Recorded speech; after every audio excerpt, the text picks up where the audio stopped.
내가 거짓말 같지만 중학교 1학년 이후로는 과외를 또 해본 적이 없어요. 과외랑 학원을 아예 안 다니다가 고등학교 공부를 아예 났어. 그때 뭐 믿기지 않겠지만 그 당시에 춤을 췄었거든. 오늘 모은 촬영을 해. 제가 이제 피곤해 죽겠어. 퇴근하고 회의 2개 하고 밤에는 A1 회의 해야 되고. 예전에는 내가 콘텐츠 만들 때 2주치씩 밀려있고 막 이랬잖아. 매주 주말마다 한 건 촬영 다니고 차도 많이 타고. 근데 요즘에 시간이 없어. 진짜. 그 사실 저희 팀원들끼리 무슨 얘기하냐면 형 유택이 왔다고. 콘텐츠가 없다며 이제. 그래서 너가 찾아왔잖아.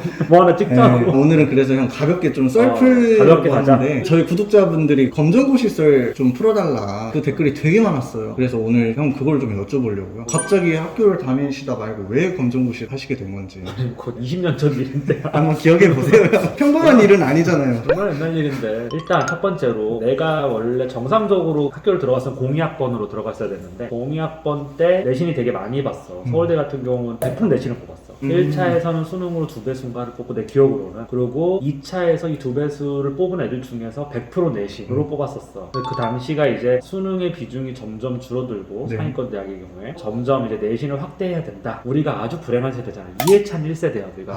지금은 이제 이해찬이 뭐 당 대표도 하고 막 이랬지만 그 당시에 교육부 장관을 했었어. 근데 갑자기 무슨 뭐 아이들의 어떤 질적 교육을 향상시켜야 된다고 이렇게 외우고 이런 거 안 된다고 갑자기 이상한 교육을 막 시키더니 막 이상한 전형들이 되게 많이 생겼어. 네. 근데 결국 그 전형들로 상위층 자제들이 뒷구녕으로 들어가는 통로가 또 되기도 했는데 그래서 내가 그때 고3을 올라가면서 내신이 너무 안 좋았어.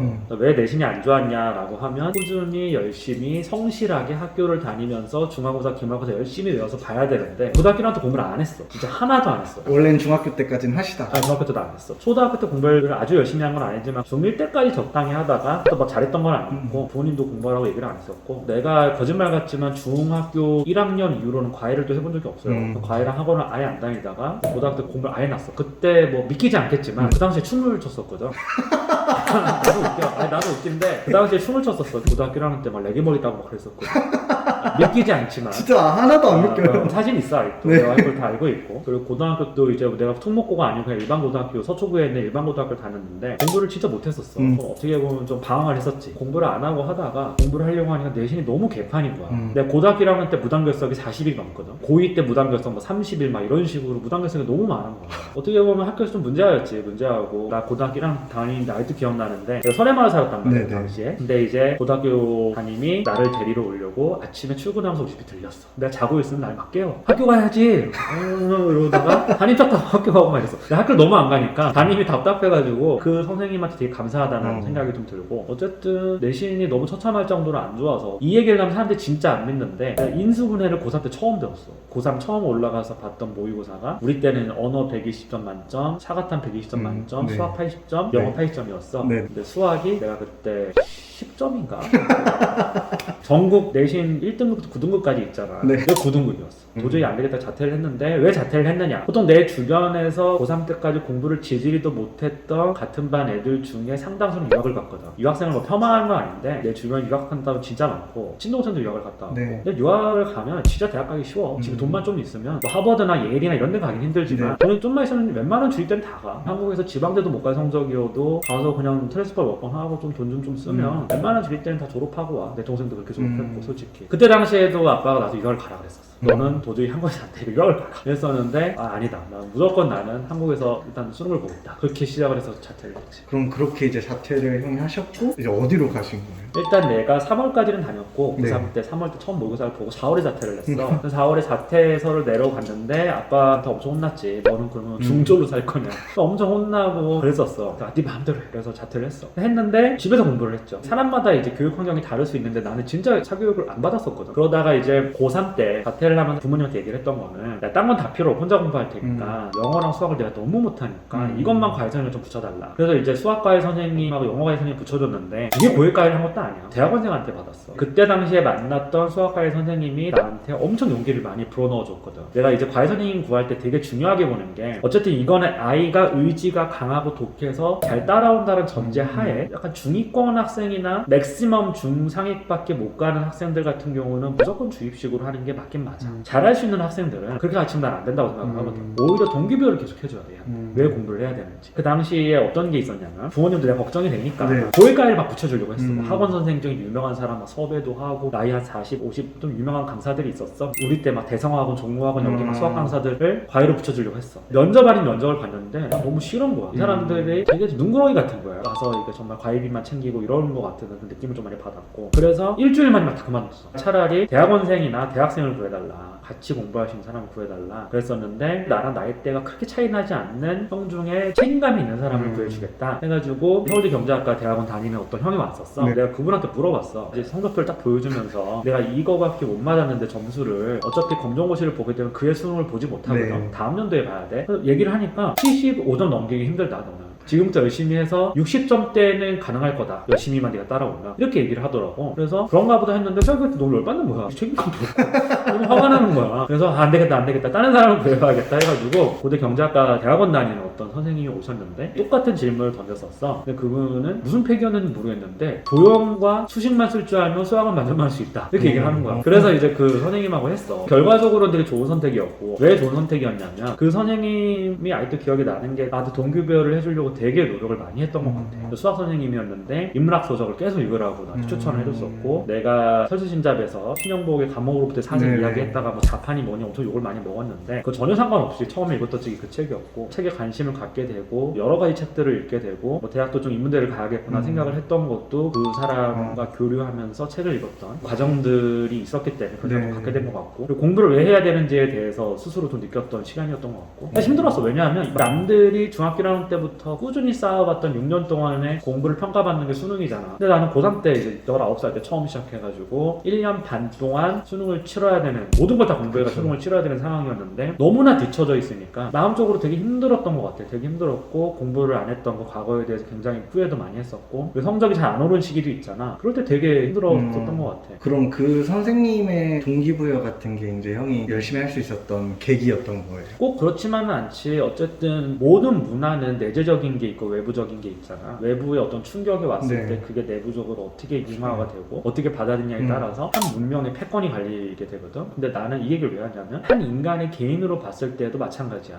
한 개인에게 많은 동기부여를 주고 아무리 좋은 환경을 주고 뭐 해도, 요즘에 뭐 환경이 더 절대적으로 중요해졌다고 하지만 우리 때는 지금보다는 좀 덜했던 것 같고, 혼자서 열심히 하고 머리가 좀 좋은 학생이고 이러면 그걸 극복할 수 있는 시기였지만 요즘에는 또 다르다 그러더라고. 근데 내 기준에서만 얘기해봤을 때는 외부에서 그런 충격을 아무리 줘도 그걸 어떻게 받아들이느냐, 내가 그걸 어떻게 융화를 하느냐의 문제였던 것 같은데, 첫 번째로는 그냥 그 사람이 공부를 해야 돼 이렇게 얘기했던 게 아니야. 그냥 책 한 번 읽어봐 이렇게 해주고, 한 번 읽으면 2시간 동안 예를 들어 과외를 한다면 1시간 책 얘기를 했어. 처음에는 이제 수학만 했지. 그러다가 어느 정도 성적이 오고 난 다음부터는 책 얘기를 되게 많이 했던 것 같아. 근데 그 선생님이 되게 힘들게 사는 사람이었거든. 지금 생각해보면. 그때는 몰랐지만 그 당시에 대학원 다니면서 뭐 행정고시를 준비하는 사람이었고, 과외로 돈을 벌어서 동생을 또 먹여 살려야 되는 그런 사람이었어. 그런 모습을 보면서 되게 동기부여가 됐던 것 같아. 왜냐면 진짜 이 사람은 너무 열심히 살았거든. 어떻게 사람이 이렇게 살 수 있나 싶을 정도로 열심히 했었거든. 그거 보고 되게 동기부여를 많이 받았고, 그걸 보면서 나는 이 사람보다 환경이 훨씬 좋은데 나는 바보같이 어떻게 왜 공부를 안 했을까, 이런 생각도 하게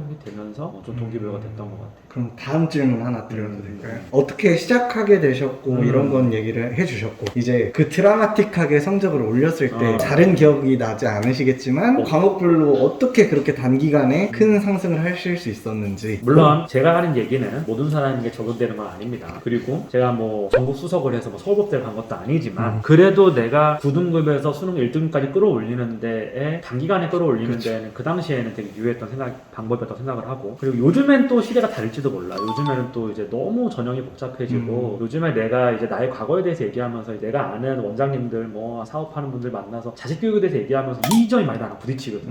나는 왜 시켜요 그렇게 어릴 때? 뭐 중학교 때 돼요 이렇게 얘기하는데, 요즘 시대가 변했다, 네가 몰라서 하는 소리다, 이것 때문에 나랑 의견이 잘 안 맞아, 나는 어차피 델로면 된다고 생각해. 그런 게 좀 있어서. 근데 요즘 시대는 또 안 맞는데, 그게 시대가 변하고 뭐 했다 그래도 공부는 어느 정도 다 비슷한 부분이 있는 것 같아. 인터넷 뒤져보고 유튜브 뒤져보면 무슨 공부법이다 이것만 따라하세요, 그거는 정말 하위권 학생들한테만 해당되는 얘기야. 솔직히 얘기하면 방법을 찾는 것도 사실 자기 능력이거든. 방법이라는 건 없어. 자기한테 맞는 걸 찾아야 되는 거야. 유튜브 보면서 괜히 무슨 공부 방법 뭐 있어 이거대로 하면 어디 갑니다, 이거 다 사기야. 그거 말도 말도 안 되는 얘기거든. 실제로 그 사람 그렇게 공부 안 해서 다.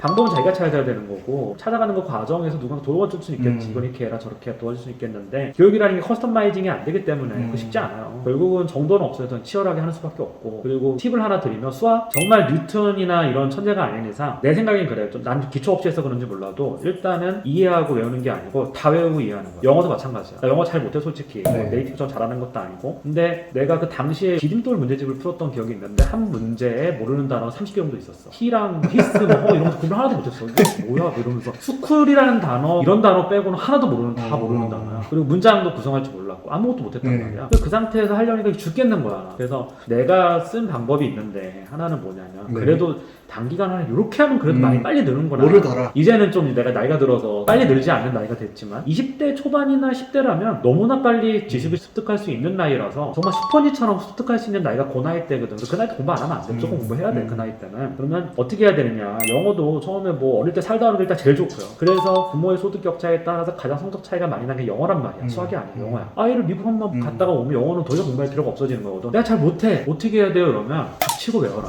내가 대학교 1학년 때도 역시 영어를 못해서 대학을 딱 가니까 우리 반이 있었어. 이제 학부에 반이 있는데 외고 출신이 60%가 넘는 거야. 아이씨 나는 건조고시 출신인데 얘들은 다 외고 출신이네? 그럼 뭐지? 그래서 내가 제일 못했어. 그때 대학 가서 내가 했던 게 뭐냐면 한글로 번역하면 하버드 비즈니스 스쿨에 합격한 65개의 성공적인 에세이스라는 책이 있어. 하버드 비즈니스 스쿨에 당시에 2002년인가에 합격했던 애들의 65개 에세이 중에 잘 쓴 걸 모아놓은 거야. 그걸 하루에 하나씩 통으로 외웠어. 그냥 하루에 하나씩. 관사는 안 틀리게 더 이런 거 하나도 안 틀리게 에세이를 하루에 하나씩 외웠어. 2달이면 다 외웠겠지. 어떻게 외웠냐면 외우고 내가 남 앞에서 읊을 수 있게 처음부터 끝까지. 그러니까 한 토씨 안 틀리고 읊을 수 있을 정도로 외웠어. 보통 하나 외우는데 1시간 몇십 분이면 외우거든. 그때는 또 머리가 좋잖아. 20대 때 엄청 열심히 외웠어. 그러고 오늘 걸 외우잖아. 내일 거 또 외우잖아. 그럼 처음부터 반복하는 거야. 그 다음에 세 번째 거 외우면 1번부터 다시 반복. 그러다가 나중에 7번째 넘어가 반복을 못해. 너무 길어져서. 그래서 어떻게 하냐, 끊어서 반복. 일주일이 있으면 5일은 외우고 이틀은 반복.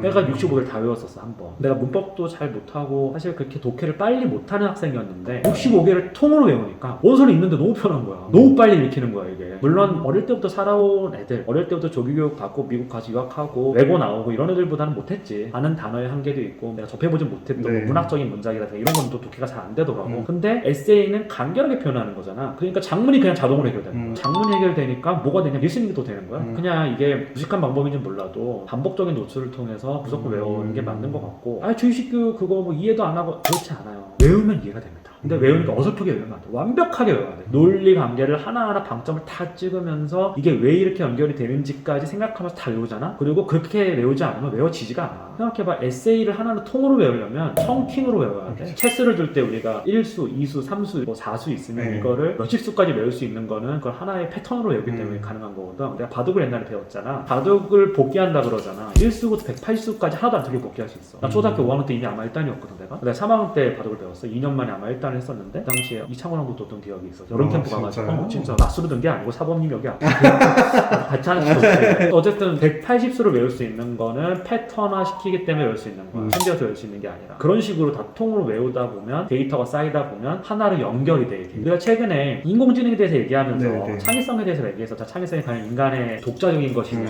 이것도 만들 수 있느냐. 근데 창의성이라는 게 결국은 MRI를 찍어보면 평소에 서로 연결되지 않았던 뇌의 부위들이 활성화가 되면서 이게 연결이 되는 순간 창의적인 사고가 발현된다라고 했던 게 정재승 교수님의 강의였고, 실제로 전혀 연관이 없어 보이는 별도의 영역들이 연결되는 순간 창의력이 발휘된다라고 하는 게 되게 많은 뇌과학자들이 얘기하고 있는 부분이거든. 공부도 똑같다라고 생각해. 외운다고 창의성이 없는 게 아니야. 외운 걸 연결시키는 게 공부의 마지막으로 해야 될 일이거든. 그러니까 암기 교육이 나쁘다? 그렇지 않아요. 미국 애들 다 암기해요. 근데 암기를 해서 이걸 연결을 어떻게 시키느냐. 머리가 좋은 애들 이거 빨리 연결시키는 거야. 물론 뭐 이제 진짜 머리가 툭 찰나는 애들 한 번 보면 다 외우고 이런 애들 있는데 아주 적어요. 사람의 머리는 크게 편차가 안 나. 정규분포에서 너무 벗어나 있으면 참 공부하면 안 돼 사실은. 다른 재능을 살려서 가야 되는 게 맞고, 정규분포 대부분 사람들은 80%의 사람들은 그 안에 있단 말이야. 그 안에서도 이제 IQ가 130이냐 120이냐 110이냐에 따라 조금씩 달릴 수 있고, 그리고 조금 더 나쁜 사람이 좀 머리 좋은 사람이 이긴 솔직히 말하면 쉽지 않고, 머리 좋은 놈들 진짜 이기 힘들거든. 공부를 해보면 알아. 수입 시간만 얘기하는 게 아니고 여러 가지로 아주 머리가 좋은 애들은 이기는 쉽지는 않은 것 같아. 그래도 노력하면 나는 그래도 누구나 어느 정도 이상 갈 수 있다고 생각하는 사람인데, 정말 내가 노력했는데 어느 정도 이상 못 간다 이러면 이제 그거는 사실 공부에 재능이 없는 거죠. 그 사람마다 정도의 차이는 있지만 어쨌든 그런 연결 부위를 만들어가는 게 창의적인 거고, 그리고 공부도 그렇게 연결이 돼야 지식의 구조화가 되는 거예요. 거지. 지식이 구조화되지 않는 지식은 금방 날아가거든. 그게 바로 암기 교육의 한계인 거지. 우리가 보통 대학교 때 중간고사, 기말고사 보면 다 날아가잖아. 에이 대학 때 배운 거 없어요 이러잖아. 어설프게 배웠고 어설프게 공부해서 그래. 진짜 빡세게 하면 이게 연결이 된다니까. 디테일한 부분들이나 디테일한 지식은 날아가서 구조화가 한번 되면 그 구조 속에서 계속 지식이 쌓이는 거야. 나의 결론은 많이 외워야 된다.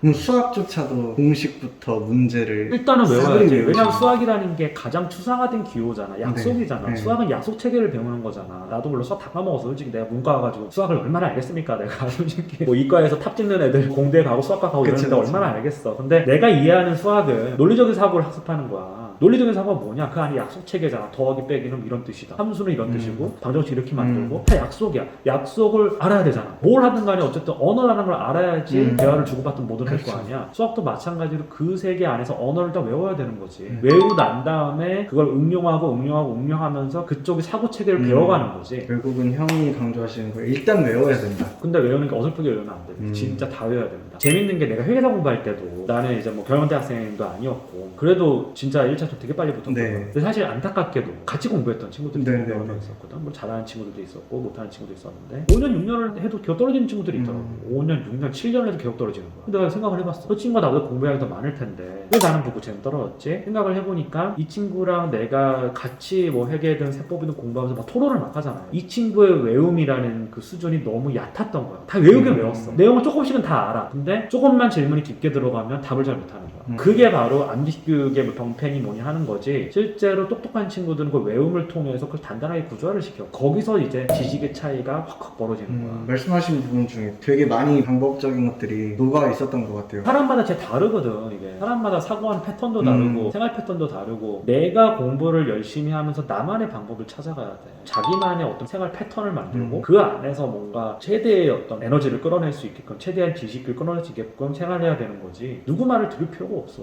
과외를 하지 마라 이런 얘기는 아니야. 잘하는 사람들 옆에서 보면 느끼는 게 많기 때문에 잘하는 사람들 주변에 있는 거 되게 중요하죠. 그래서 학군이 중요한 겁니다. 대치동이니 뭐 반포니 뭐 학군 뭐 그런 얘기 하는 건데 그래도 궁극적으로는 개인이 하는 거라서 이렇게 얘기하면 수많은 반론들이 달릴 것 같아. 내 주변에서도 이제 여기에 또 반대되는 생각을 가지신 분들도 있어. 환경이 더 중요하기 때문에 무조건 일로 가야 된다. 나는 그 생각에 동의하지 못하겠어. 각자 다른 생각을 맞아, 하는 맞아. 거니까요. 그리고 자기 경험에 기반해서 얘기하는 거야 사람들은. 내가 생각할 때는 특별한 방법론을 자꾸 이야기하는 사람은 신뢰할 만한 것 같지 않고 솔직히 그냥 치열하게 열심히 하는 수밖에 없다. 난 그렇게밖에 생각이 안 들어. 이게 사실 내가 이 방송에 나가면 질문하시는 분들 많을 것 같고 엄청 많아요. 어떻게 성적 올렸어요? 뭐 했어요? 막 많으실 것 같은데 저는 자신 있거든요. 제가 했던 경험에 대해서는 단 1도 과장이 없다라고 하는 거에 대해서는 자신 있게 이야기할 수 있고 지금 생각하면 너무 까마득해서 전생을 갖고 솔직히 그렇지 않냐. 18년, 19년 전의 일을 뭐 지금 와서 이렇게 드라마틱하게 뭐 성적 올렸어 말하면 좀 웃기고 그것도 되게 근데 이제 또 쫑PD가 컨텐츠를 하나 또 만들자고 해서 이렇게 또 지금 짜고 짜는 있습니다. 거라. 요즘에 너무 바빠서 컨텐츠를 못 찍었어요. 또 다음 편으로 네. 찾아뵙겠습니다. 감사합니다. 감사합니다.